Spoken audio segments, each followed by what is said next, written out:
Cette nouvelle astuce Access montre comment filtrer un formulaire tabulaire au choix d'une valeur dans une liste déroulante, comme ici. Nous choisissons un genre de film et constatez que, aussitôt, la liste des propositions s'affine. Pour les besoins des démonstrations, nous proposons de récupérer une base de données offrant déjà quelques outils aboutis à l'occasion de précédentes astuces. Et bien sûr, cette base est offerte comme toujours au téléchargement depuis le site bombache.fr. En consultant le volet de navigation, sur la gauche de l'écran, vous remarquez que cette base de données est constituée d'une table, d'une requête et d'un formulaire. Je vous propose précisément de double-cliquer sur ce formulaire F-Film pour l'exécuter.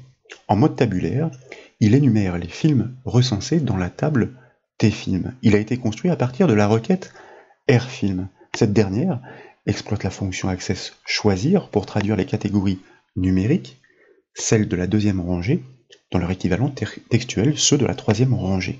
Et c'est à l'occasion d'une précédente astuce que nous l'avons conçue.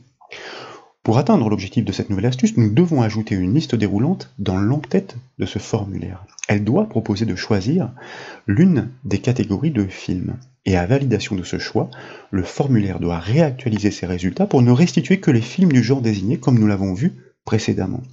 Cette liste déroulante doit se nourrir d'une source proposant ces genres au format texte. Nous proposons donc de créer une copie de la requête RFilm.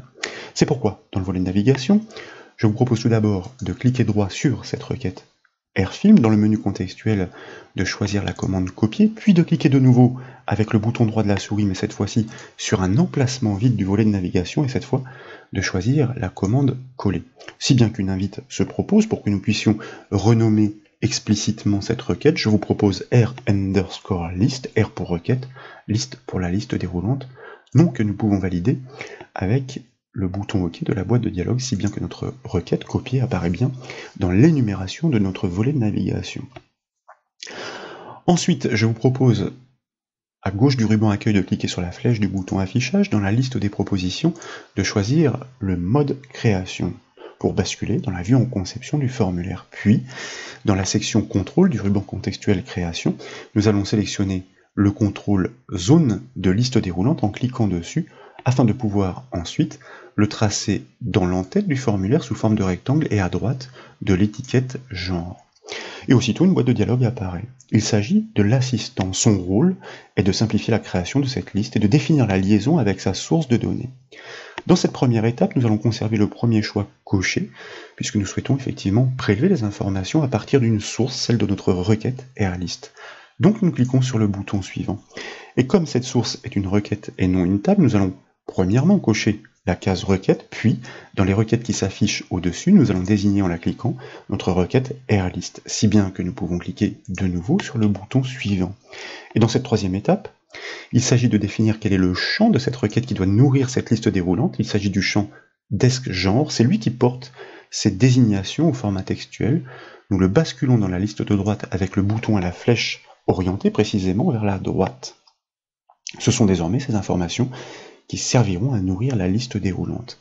Nous poursuivons en cliquant sur le bouton suivant, et dans cette nouvelle étape, je vous propose de choisir un tri croissant sur l'unique champ, bien sûr, qui nourrit cette liste déroulante, desc_genre. De cette manière, les types de films y seront organisés par ordre alphabétique croissant.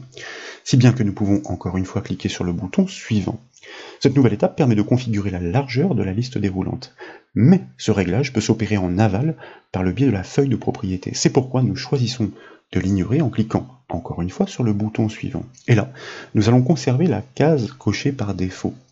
Il n'est pas nécessaire en effet de stocker la valeur du choix dans un champ de table. Ce choix est volatile. Il doit seulement permettre de faire réagir le formulaire pour filtrer les films en fonction du genre choisi par l'utilisateur. Donc, nous poursuivons en cliquant sur le bouton suivant. Et là, dans la zone de texte, je vous propose d'inscrire l'intitulé, c'est une proposition, choix genre pour l'étiquette qui accompagne la liste déroulante et de cliquer sur le bouton terminer pour procéder à sa création. Et de retour sur le formulaire, comme cette liste est encore activée, eh bien nous allons ensuite actionner l'onglet autre de sa feuille de propriété afin de pouvoir modifier son nom, sa propriété nom, sans espace. Je vous propose de le nommer choix underscore genre à valider avec la touche entrée du clavier. Il est toujours important d'attribuer des noms explicites aux usages d'un formulaire. C'est par ces noms, comme vous le savez, que nous pouvons ensuite les désigner et les piloter. Il apparaîtrait ensuite opportun de placer l'étiquette juste au-dessus de cette liste déroulante. Sachez de plus que les attributs de format des autres étiquettes situées sur la gauche peuvent lui être répliqués directement par l'outil du pinceau qui est situé donc dans cet onglet format. Et puis, il y a l'onglet organisé qui permet, grâce à certaines de ses fonctionnalités, d'ajuster les alignements des contrôles les uns par rapport aux autres, aussi bien à l'horizontale qu'à la verticale. Mais comme nous avons démontré toutes ces techniques à l'occasion d'autres formations, je choisis ici de ne pas m'y attarder. C'est pourquoi nous pouvons enfoncer la touche F5 du clavier, et là je vous propose de déployer cette liste déroulante pour constater que, à ce stade, le résultat est loin d'être satisfaisant. Les genres sont effectivement répétés autant de fois que de films y sont associés dans la requête source. Et ce phénomène est tout à fait normal, mais nous devons y remédier. Pour éliminer la redondance proposée par la liste déroulante ainsi construite, nous pouvons directement influer sur sa propriété contenue par le biais de sa feuille de propriété. C'est pourquoi, tout d'abord, je vous propose de revenir en mode conception du formulaire, de sélectionner de nouveau notre liste déroulante choix genre, d'activer l'onglet données de sa feuille de propriété pour constater la syntaxe qui a été construite directement par l'assistant à l'issue dans sa propriété contenue. En l'état, elle restitue tous les genres extraits par la requête dans un ordre croissant, comme le mentionne cette clause order by. Et nous devons éliminer ces redondances grâce à la clause SQL distincte que nous avons déjà démontrée à l'occasion de formation. Elle se place juste après le mot-clé select. En l'occurrence, comme vous le savez, les mots-clés doivent être inscrits en majuscules pour la cohérence et la lisibilité d'une syntaxe SQL distincte donc, que nous validons à l'aide de la touche entrée du clavier. Ensuite, je vais me permettre de réduire quelque peu la largeur de cette feuille de propriété, d'enregistrer les modifications, et je vous propose d'exécuter de nouveau le formulaire, de déployer la liste déroulante pour constater que cette fois, seuls les genres effectivement distincts sont proposés. Il est à noter que nous aurions aussi pu effectuer ce réglage en conception de la requête airlist grâce à sa feuille de propriété. Désormais, si des données sources évoluent avec de nouveaux films dans la table tfilm associée à de nouveaux genres, ces derniers seront automatiquement intégrés dans cette liste déroulante définitivement dynamique. Ce formulaire tabulaire est conçu sur la requête airFilm comme nous le savons, et cette dernière doit restreindre ses propositions en fonction du choix émis par le biais de cette liste déroulante. Un critère de correspondance doit donc être établi entre le champ desc-genre de la requête et la liste déroulante de ce formulaire. Donc, nous allons tout d'abord revenir en mode conception de ce formulaire, puis, dans l'enchaînement, je vous propose de cliquer droit directement sur la requête airFilm dans le volet navigation et dans le menu contextuel de choisir le mode création. Puis, nous allons ensuite cliquer de nouveau avec le bouton droit de la souris dans la zone critères du champ desc-genre.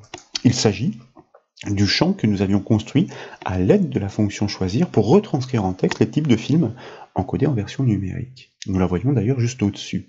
Dans le menu contextuel pour poursuivre, donc, nous choisissons la commande créer. Cette action a pour effet d'afficher le générateur d'expression. Et en haut de ce générateur, nous allons débuter la syntaxe. Alors, je n'étais pas revenu en minuscule avec l'opérateur comme, suivi du symbole de l'astérisque entre guillemets et de l'opérateur de concaténation, c'est-à-dire le et commercial. En effet, bien que les choix de genre soient stricts par le biais de cette liste déroulante, aucun d'entre eux ne sera défini au premier chargement du formulaire. L'opérateur comme, suivi du symbole de l'astérisque, permet de considérer comme équivalent tout ce qui suit. Donc, si aucun genre n'est encore défini, ce sont tous les films qui sont restitués plutôt qu'un formulaire vide. Ensuite, dans la liste de gauche, je vous propose de déployer l'arborescence complète des formulaires jusqu'à pouvoir atteindre notre formulaire F-Film qui se propose en le cliquant, et de fait, tous les contrôles qui lui appartiennent sont disponibles désormais dans la liste du centre. Et là, donc, nous allons désigner par double clic cette liste déroulante nommée choix genre. Je vous le rappelle, vous voyez que ces noms sont importants, sinon nous aurions bien eu du mal à la retrouver. Et donc, nous bâtissons directement, nous finalisons l'expression de correspondance qui permet de faire en sorte que les enregistrements de la requête soient filtré en fonction du choix émis sur le genre par le biais de la liste déroulante choix genre. Comme ce formulaire est construit sur cette requête, la proposition des films devrait s'affiner en cohérence.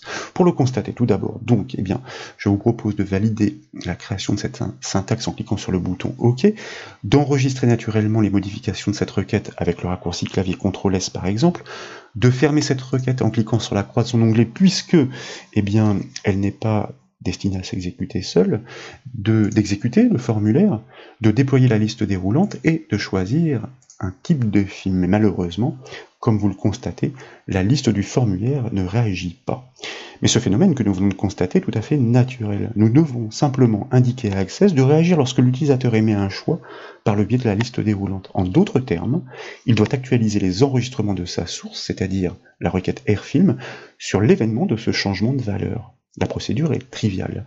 Il s'agit premièrement de revenir en mode conception de ce formulaire, naturellement de désigner le contrôle qui est incriminé, qui doit faire réagir ces enregistrements, donc notre liste déroulante choix genre, d'activer l'onglet événements de sa feuille de propriété, ensuite de cliquer sur le petit bouton situé à l'extrémité droite de son événement sur changement dans la boîte de dialogue qui se propose de choisir le générateur de macros et de valider par OK, dans l'éditeur de macros, de déployer la liste déroulante des actions pour choisir précisément l'action affichée tous en rug. C'est elle qui ordonne le recalcul et l'actualisation des données, ici en l'occurrence au choix d'une nouvelle valeur dans la liste. Dans le ruban création, nous pouvons ensuite cliquer sur le bouton enregistrer, puis sur le bouton fermer. De retour sur le formulaire, il est opportun de l'enregistrer pour mettre à jour cette liaison que nous venons d'opérer entre cette liste et son événement, c'est-à-dire son événement du changement de valeur. Pour une simulation complète, je vous propose de fermer ce formulaire, puis de l'exécuter de nouveau en double-cliquant sur son nom depuis le volet de navigation. Et cette fois, au choix d'un genre depuis la liste déroulante, vous constatez que le formulaire restreint parfaitement la liste de ses propositions pour caler uniquement les films du type demandé. Voilà donc pour cette nouvelle astuce Access, j'espère qu'elle vous a plu. Si c'est le cas, comme toujours, je compte sur vous pour mettre un petit j'aime à la vidéo, et comme vous le savez, vous pouvez retrouver toutes les formations et astuces sur le site bombache.fr. Je vous remercie.